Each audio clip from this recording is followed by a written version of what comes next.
Hi, everybody, and welcome to our October School Medicaid Lunchinar on third-party liability. My name is Bob Bundy. I'm your presenter for today's session. We don't talk about anything state-specific. We all know that school Medicaid rules are different in every single state. So for the Lunchinar topics, we pick topics and content that can appeal to everybody and applies to everybody nationwide regarding their school Medicaid program. So if you're interested in attending future Lunchinars, you can go out to our website, go to the events menu, read the descriptions, and register for the ones you're interested in. I have a few objectives for today's session. First, I'm going to define third-party liability. I'll give you the book definition and then sort of a real-life example definition. And during the presentation, I will call this TPL as opposed to third-party liability all the time. And if you're around enough people in the school Medicaid world, you'll hear the acronym TPL all the time. Then I'll give you some ideas of the amount of effort that school districts have to go through to comply with TPL requirements and what their benefits are of them doing that. And last, I'll give you some alternative ways that school districts around the country deal with TPL or could deal with TPL to make it a little bit more streamlined for them. Now, TPL is one of the least understood school Medicaid topics. It really is. It's not complex, as you'll see in the definition in just a couple seconds here. But it's one of those areas that just doesn't get a lot of focus, and even people who've been in TPL or in school Medicaid for years, struggle a little bit with understanding TPL. So hopefully we'll clear that up today. And today I'm going to talk in kind of general terms like I always do in the Lunchinars. I may skip over some details, and it's not generally that I'm trying to skip over those because I don't know about them or something like that. I'm just doing it so that it fits in the Lunchinar. What is TPL? Now, I'm going to give you the book definition, and that comes from Medicaid.gov website. And if any of you out there in school Medicaid don't really know about Medicaid.gov, I encourage you to go out and just kind of take a look. I don't use it every day, every week, maybe even every month. But when I'm researching a state plan or if I'm doing a project for somebody, that's a great place to go, not just on school Medicaid, but to find out anything about Medicaid. So I'm going to read you the definition from Medicaid.gov of TPL. And one other caveat I'm going to throw in here.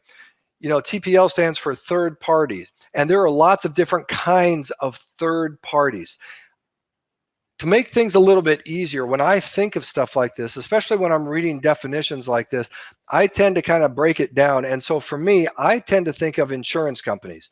There are other third parties out there that are involved in TPL, but insurance companies are the primary one. So when I read this to you, I'm going to substitute third party, because that's sort of a broad generic term, with insurance company. And just be aware that insurance companies are just one type of, but the biggest type of third party in the health insurance arena. Okay, so here we go.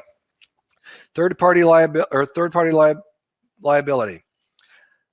TPL is the legal obligation of insurance companies to pay part or all of the expenditures for medical assistance furnished under a Medicaid plan. By law, all other available third-party or insurance company resources must meet their legal obligations to pay claims before the Medicaid program pays for the care of an individual. Okay, great reading, Bob. Very dramatic. You enunciated very clearly, but what the heck does that mean? Here's what that means. That means Medicaid is the payer of last resort to cover health care charges. Now, I don't know how many people think this and how many people know about this, but I tend to run up against a lot of people who think that if somebody's registered and enrolled in Medicaid, that's the only coverage they have, and that's the only coverage they could get, and that is not the case. It's very possible for people to be enrolled in Medicaid, receiving Medicaid-based services, but have other health care coverages. Okay. And they can have multiple health care coverages. And what this definition means is Medicaid will be the very last payer in line. So before Medicaid will pay a penny, any other insurance or healthcare coverage provider, third party, must pay their portion before it gets to Medicaid.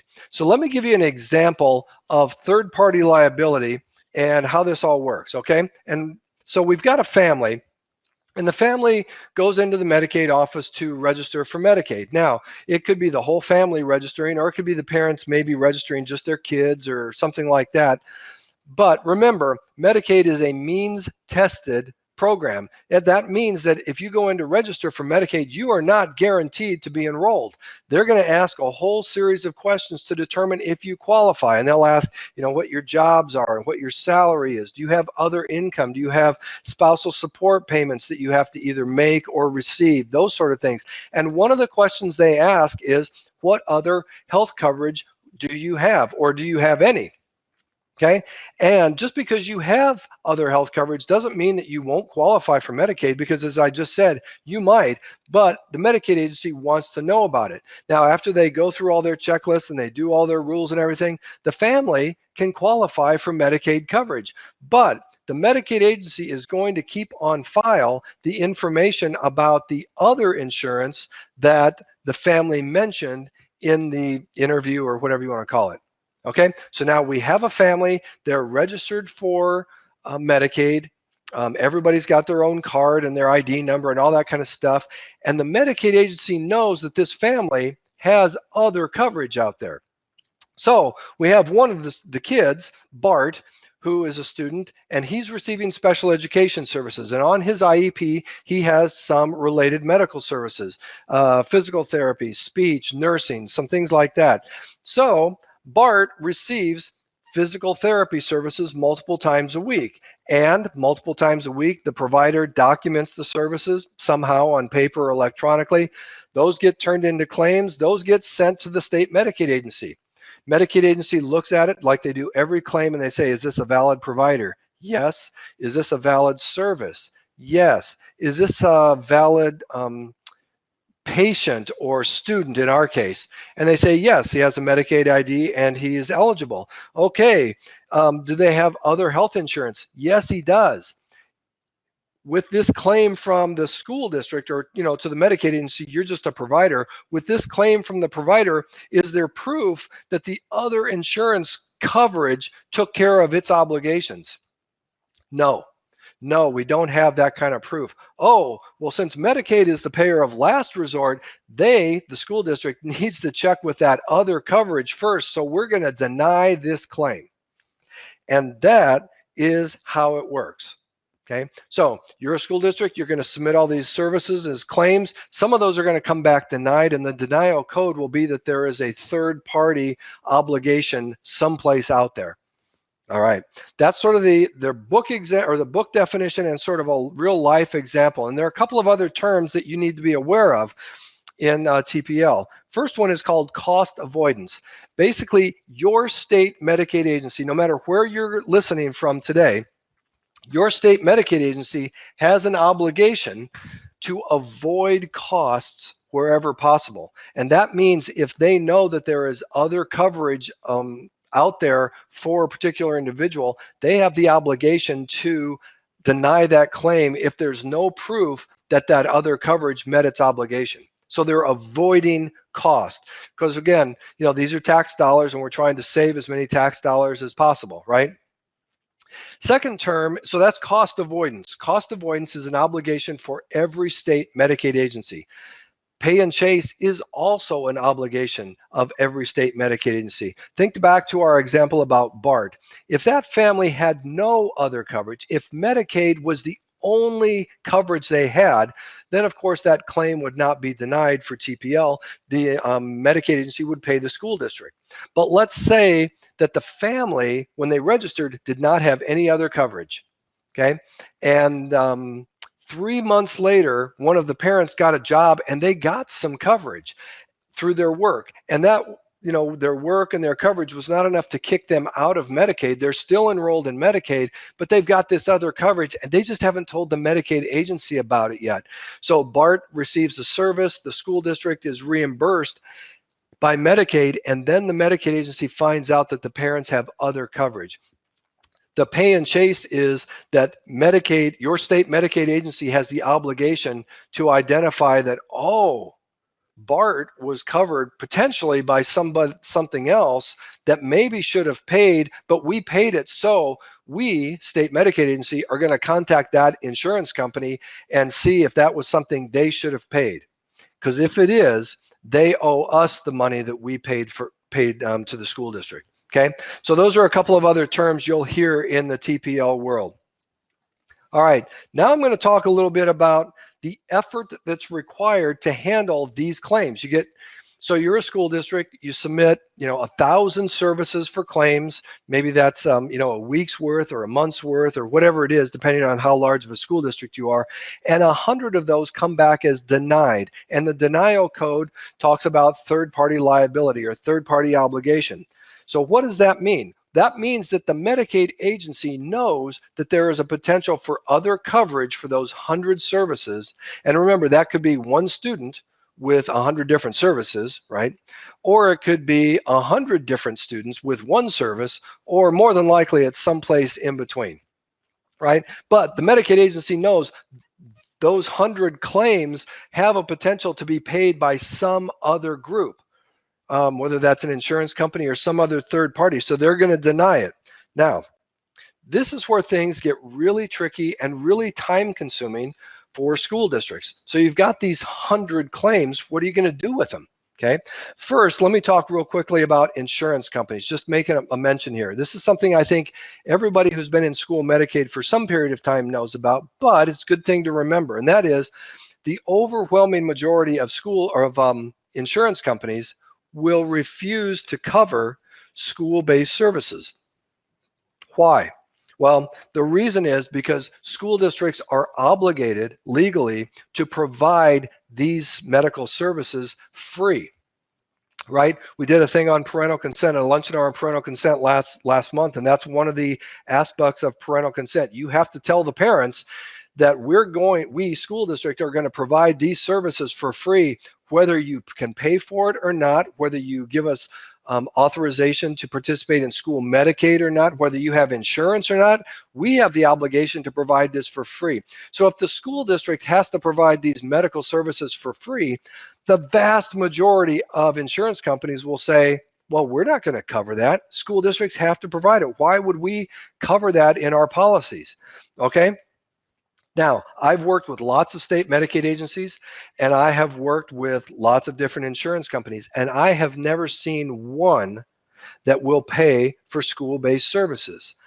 However, there might be somebody out there. That's why I use the term overwhelming majority. Now, last week I did contact a couple of colleagues from around the country because I haven't been in a direct billing company situation for a couple of years. And I said, hey, you guys aware of any insurance companies that have paid claims for school-based services? And they said, nope. So I use the term overwhelming majority because there could be somebody out there. But the insurance company generally is not going to reimburse for those services. So you as a school district submit all these claims to Medicaid. 100 of them come back and they say, we're denying these 100 because there's a third-party obligation that may need to be met. Okay, what that means for the school district is you can turn around and rebill those to Medicaid, but in order to do that, you have to have proof that the other coverage will not pay for it. And how do you get that proof? Well, there are a couple different ways that school districts do it, and they're a lot of work. One, you take each of those claims and you submit them to the insurance company, and the insurance company will deny them. The denials come back and the insurance company says, hey, we don't cover school-based services. And then at the school district, you take that denial and the original claim and you submit it back to the state Medicaid agency, proving that the other coverage out there has had an opportunity to meet its obligation. Then the Medicaid agency will pay it. Okay, that's a lot of work. That's a lot of work. And a lot of insurance companies or people at insurance companies don't really understand sometimes the school-based services program. So you have to educate them along the way. Now, one of the things that the insurance company might do, besides denying just that one claim, that one claim for BART, they might actually send you back a letter that says, not only are we denying this one claim for BART, we're going to deny in the future any school-based services claims you send us for BART. So you have this letter that says they're going to deny all of BART's school-based services. So, in the future, if you have other services to bill Medicaid, at least maybe you don't have to bill the insurance company for every single one. You just send a copy of this letter, which of course is a lot of work, to your state Medicaid agency. All right. Overall, TPL, reprocessing TPL claims is a lot of work. And sometimes it may or may not be worth it. So let me just talk real quick about some of the alternative ways that school districts handle this. Okay, so I've got this 100 claims. Or one claim, it doesn't really matter. And let's just say it's one claim, and the reimbursement, if my Medicaid agency pays for this, is $7.12. Okay, and of course, all this stuff varies by state, but it's $7. Now, how much time and effort is it going to take me to make copies, send stuff to the insurance company, get all that paperwork back, manually bundle it all up, send it back to Medicaid to get it paid? Well, what if Bart's family has more than one insurance company? I'm going to have to send, that same information for that $7 reimbursement service to 3 insurance companies, get it all back, because Medicaid knows about all 3 of them. They'll deny if they don't have proof that all 3 had an opportunity to pay. Think about the work involved for that. And that's why a lot of school districts don't process those kind of denials. Okay. Especially if they're low reimbursement services. Now, if it's a higher reimbursement service, let's say it was a complete evaluation, and the reimbursement for that might be $400. And again, I'm just making stuff up. School district might look at that and say, well, that one is worth the effort that we're going to have to send it to the insurance company and send all this paperwork back and forth. For $400, we'll reimburse that. And somewhere in there, the school district will have a threshold. $7, no way. $400, yes. $85, maybe. So some school districts will go through their denies and they will cherry pick the ones that have a higher reimbursement, and those are the ones they'll put the effort towards. Now, if you're in a medium or big school district, you know that if you're not processing those $7 claims or $12 claims just because it's too much effort, over the course of a year, some of that stuff can really add up, right? It could be $50,000 of revenue to your school Medicaid program that you're not generating because you're not processing those claims. It might cost you $200,000 in staff effort, and everybody would understand that, but it is $50,000 that you're not getting. Now, the second way that school districts handle this sometimes is they work with their billing company, and some billing companies out there will offer TPL processing for denied claims. So some billing companies will not. The majority of school districts I talk to or I work with do work with some form of billing company for some of their services. And so I know that some billing companies still offer these services. But think about this. The amount of effort that a school district has to go through is the same amount of effort that their billing company is going to have to go through. And again, billing companies over the years have had to make the determination, is it worth it to us to offer that service for the amount of money that we, the billing company, will receive from it? And generally speaking, the answer is no. So I'm sure there are still a few billing companies that will offer to process those kind of claims, but probably not. Next one is what I talked about earlier, the individual letter from an insurance company that says, we're not going to cover this claim from BART because it's a school-based service, and we're never going to cover those services for BART. So it's an individual letter naming an individual student.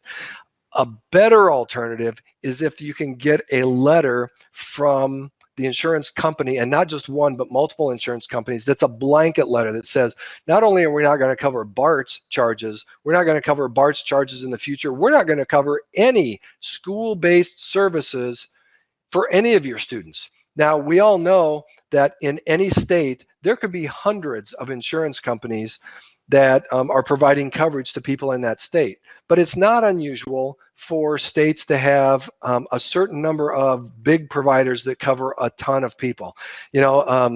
maybe these 3 insurance companies cover 40% of all the healthcare coverage in this state, something like that. And again, if you can get blanket letters from those insurance companies, some state Medicaid agencies will accept that as an indication that that TPL processing has been, or TPL obligation has been met, even if you don't have to bill the individual claims to the insurance company. So it's something worthwhile investigating. Okay. The next one that I've got here, the last one on this slide, is even better. Now, it's not the best one. The best one is on the next slide, and that's sort of a teaser to keep you guys here for the next 6 minutes. Asking CMS for a waiver from TPL obligations for an entire state. Now, CMS has stated that they will grant waivers to a state if the state can demonstrate that TPL, meeting their TPL obligations is not cost effective. And that's the term they use, not cost effective. Now, I personally do not know of any states today that have a waiver from CMS that prevents them or precludes them from meeting, doing their TPL obligations.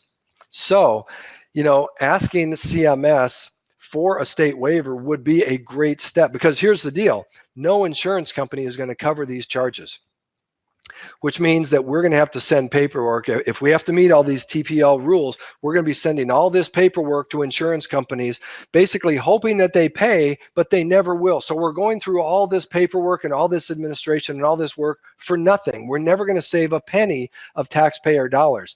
So it would be worthwhile approaching CMS and asking for a waiver for this. And let's think about this.